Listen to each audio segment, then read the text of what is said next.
Hello students, आज हम SSC CGL 10+2 even UP triple SC के पॉइंट ऑफ व्यू से, रेलवे के एग्जाम के पॉइंट ऑफ व्यू से एक स्पेसिफिक कॉन्सेप्ट को डिस्कस करने जा रहे हैं जो एग्जाम के पॉइंट ऑफ व्यू से इंपॉर्टेंट कॉन्सेप्ट है। ओके, तो इसलिए इस कॉन्सेप्ट को पूरा समझने के लिए वीडियो लास्ट तक ध्यान से देखिएगा। तो हमारा स्पेसिफिक कॉन्सेप्ट है, हमारे पास एक आइडेंटिटी है, वो है sec square minus tan square equal to 1। That means sec tan में रिलेशन के बेसिस पर हम इस स्पेसिफिक रिलेशन को डिस्कस करने जा रहे हैं। अगर कभी sec और tan with same angular values, okay, लेकिन अलग अलग कोफिशिएंट्स और इनके बीच में माइनस हो, ओके, इसकी वैल्यू आपको दे रखी है। अगर कभी sec tan same angular value different coefficient के साथ बीच में प्लस या माइनस में से माइनस ही होना चाहिए, दैट्स फाउंडेशन, और इसकी वैल्यू आपको गिवन है। अब second equation sec tan again same angular value लेकिन कोफिशिएंट इंटरचेंज, tan का कोफिशिएंट sec के साथ और sec का कोफिशिएंट tan के साथ, साइन वही रहे जो पहली इक्वेशन का, दैट मींस दोनों में माइनस ही होना चाहिए एंड दैट इज इसकी भी वैल्यू आपको दे दी जाए। क्लियर? नाउ फॉर्मेट है कि अगर sec tan same angular values minus में with different coefficient value given हो, second equation again sec tan लेकिन coefficient interchange, साइन सेम वही माइनस, इसकी भी वैल्यू आपको गिवन।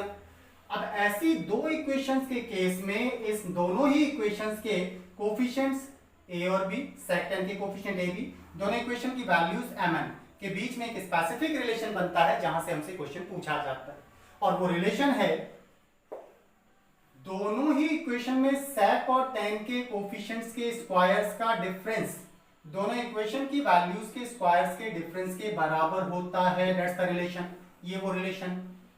अब इस रिलेशन में हम a को पहले ले, b को पहले ले, m पहले ले, n पहले ले, ये हमें थोड़ा सा कंफ्यूजन हो सकता है क्योंकि माइनस के अकॉर्डिंग वैल्यू चेंज हो जाएगी। तो इसको समझने के लिए अगर आपने पहले इस इक्वेशन को लिया है, दैट मींस a को पहले लिया हुआ है, तो फिर राइट साइड में भी इसी इक्वेशन की वैल्यू को पहले लेना होगा।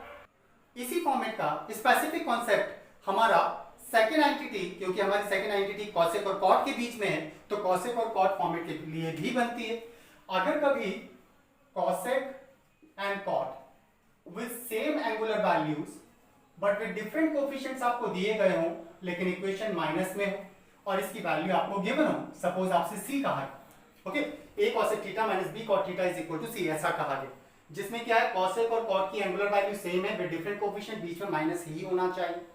Second equation again cosec and cot with the same angular value जो पहली इक्वेशन में थी, coefficient interchange, that is this one, और बीच का sign same, that is equal to d। अब हमारे पास दो इक्वेशंस ये हो गई।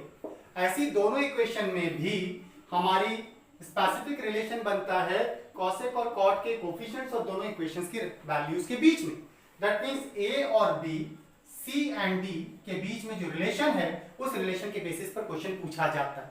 और वो रिलेशन अगर आप फर्स्ट इक्वेशन को पहले लेते हैं, दैट मींस इसके कोफिशिएंट को, पहली इक्वेशन के फर्स्ट कोफिशिएंट को पहले ले रहे हैं, तो फिर इसी इक्वेशन के कोफिशिएंट को पहले लीजिएगा, बीच में माइनस रखिए, दोनों के स्क्वायर्स का डिफरेंस आपस में बराबर हो जाएगा, ये वो रिलेशन। क्लियर? लेकिन अगर आपने इस इक्वेशन को पहले लिया, दैट मींस b पहले लिया, तो फिर b के बाद a अगर लेते हैं तो b square minus a square will equal to, इसी इक्वेशन की वैल्यू को पहले लीजिए, d square minus c square हो जाएगा, दैट्स द रिलेशन। ये वो रिलेशन। यहां भी सेम कंडीशन एप्लीकेबल होती है। अगर आप इक्वेशन पहले ये ले रहे हैं, पहली इक्वेशन ये ले रहे हैं, तो इसको पहले ले, इसी के कोफिशिएंट पहले वाले कोफिशिएंट को पहले रखिए, सेकंड को बाद में रखिए, इसी इक्वेशन की वैल्यू को पहले रखिए, सेकंड इक्वेशन की वैल्यू को बाद में रखिए।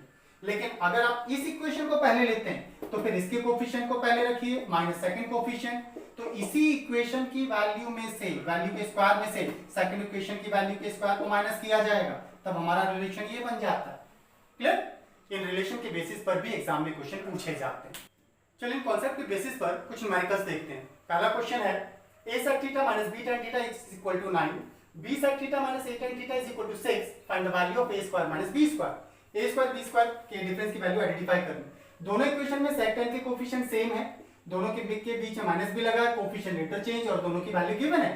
तो ऐसे में दोनों इक्वेशन में से हमसे कहा a square minus b square, इसका मतलब इस कोफिशिएंट को पहले रखना है, दैट मींस a स्क्वायर पहले रखना है, b स्क्वायर बाद में रखना है, बीच में minus, will equal to 9 square minus 6 square, 9 square 81, 6 square 36, इनका डिफरेंस निकाल देते हैं, जो भी आएगा ये वैल्यू हो जाएगी। तो that is 11 minus 6 is 5 and 8, 7 minus 3 is 4. So value will be 45. It means a square minus b square की वैल्यू हो जाती है 45. क्लियर? एक और एग्जांपल है 3 cosec theta minus 5 cot theta is equal to 7. Find the value of 5 cosec theta minus 3 cot theta. इसकी value identify करना है. अब अगर इक्वेशंस देखें तो cosec cot में इक्वेशंस है, कोफिशिएंट इंटरचेंज है, बीच में साइन सेम है, दोनों की वैल्यूज के बेसिस पर क्वेश्चन है. तो ऐसे में दोनों इक्वेशंस में पहली इक्वेशन इसको लेते हैं या हमें ये आइडेंटिफाई करना तो इसको पहले ले लेते हैं. Let 5 square minus 3 square will equal to question mark square minus 7 square. तो ऐसा होना चाहिए. Clear? 5 square 25 minus 3 square 9 that is question mark square 7 square is 49. 25 minus 9 is 16 minus 49 इधर आकर प्लस का 49 हो जाएगा that is equal to question mark square. दोनों को प्लस करना है. 9 6 15 5 carry 1 4 1 5 1 6 65 is question mark square. So question mark will be square root of 65. ये इसकी वैल्यू हो जाएगी तो that is plus minus. So जो हमसे पूछा गया था 5 cosec theta minus 3 cot theta की वैल्यू कितनी है तो that would be plus minus root 65. Clear friends? Identity के पॉइंट ऑफ व्यू से अगर हम बात करें तो हमें एक आइडेंटिटी पता है that is sin square theta plus cos square theta is equal to 1. ऐसे ही एक और स्पेसिफिक आइडेंटिटी है इसी फॉर्मेट की that is 1 plus tan square theta is equal to sec square theta. ये भी एक specific identity 1 plus tan square equal to sec square. इस आइडेंटिटी के बेसिस पर एग्जाम में क्वेश्चन देखे गए.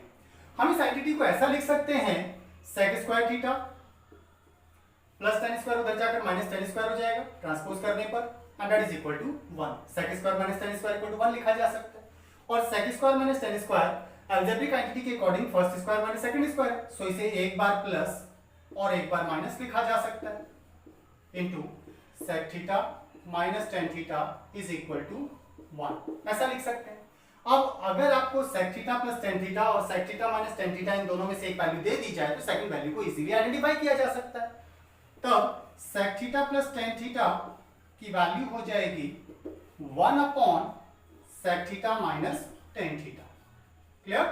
That means sec theta plus tan theta और sec theta minus tan theta एक दूसरे की रेसिप्रोकल वैल्यूज होती है. अगर आपको sec theta plus tan theta पता है तो उसका रिवर्स कर दीजिए sec theta minus tan theta की वैल्यू हो जाएगी. Clear students? इस फॉर्मेट के बेसिस पर एग्जाम में क्वेश्चन देखा गया. जैसे फॉर एग्जांपल एक क्वेश्चन है हमारे पास 1 plus sin theta upon 1 minus sin theta under root is equal to 3. Find the value of sec theta minus tan theta. इसकी वैल्यू आइडेंटिफाई करनी है कितना हो. अब अगर इसको ध्यान से देखें तो इसके अंदर केवल एक sin थीटा ही वैल्यू है. दैट मींस और कोई ट्रिग्नोमेट्रिकल टर्म तो है नहीं. तो दैट मींस इसे सॉल्व करके हम sin थीटा की वैल्यू निकाल सकते हैं.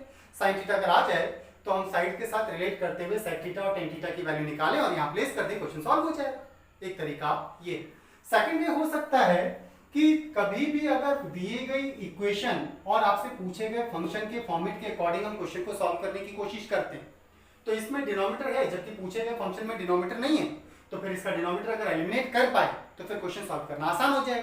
तो ऐसे केस में जो न्यूमरेटर में हमें वैल्यू दी है 1 plus sine theta upon 1 minus sine theta, इसमें साइन थीटा को एलिमिनेट करने के लिए बीच के साइन को रिवर्स करके ऊपर नीचे मल्टीप्लाई कर देते हैं. तो that would be 1 plus sine theta upon 1 plus sine theta से ऊपर नीचे मल्टीप्लाई करते हैं और ये वैल्यू रूट के अंदर है तो एज इट इज रहेगी. That would be 3.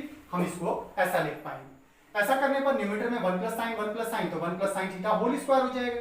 That is whole square. और नीचे एक बार प्लस एक बार माइनस तो first square minus second square that is 1 minus sine square हो जाएगा.